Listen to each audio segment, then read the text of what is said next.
Ләззат алу керек па жалпы әйел организмі?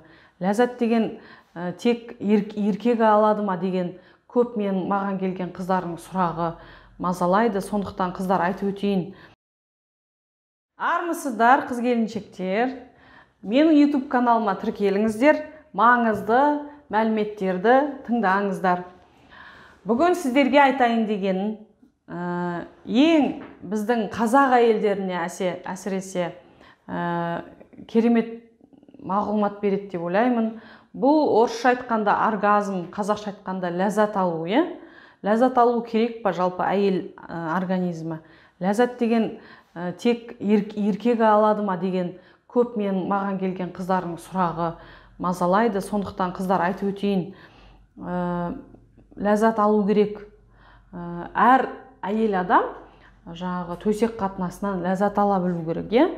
Оны ер адам ғана төсек қатынасына жаралған, төсек қатынасында тек ер адам ғана ләззат алу керек деген теріс пікірден аулақ болыңыздар.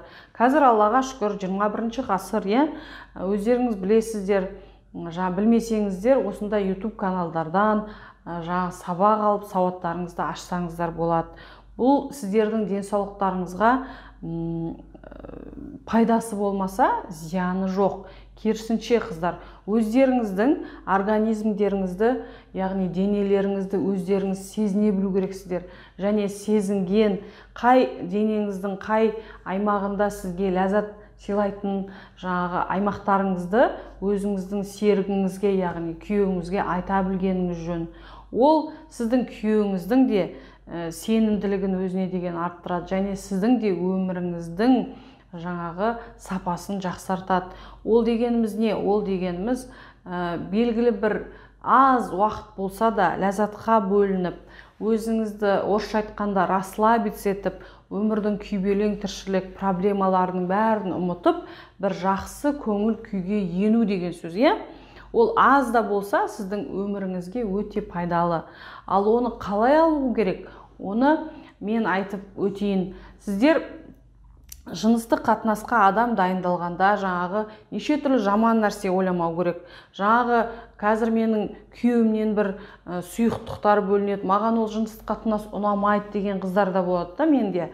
Сондықтан ондай нәрсе ойламау керек. Керісінше, мен осы жыныстық қатынастан қазір бір ләззат аламын. Маған күйеуімнің құлағымның түбінен ұстаған ұнайды. Керісінше, арқамнан сипап алған ұнайды. Кейбір қыздарға. Кейбір қыздарда керісінше эрогенный зона дейді оны, эрогенді аймақтарының орналасуына байланысты ләззат алуы әр қыздың әр қалай, және ұзақтығы да әр қалай. Соны сезіну керек қыздар.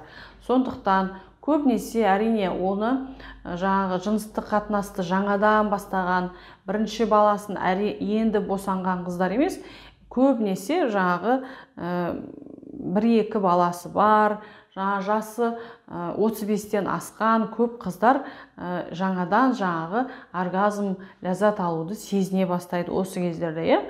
Сондықтан ол өте дұрыс. Жыныстық қатынастан алған ләззаттың сіздердің өмірлеріңіздің сапасына келтіретін пайдасы өте зор.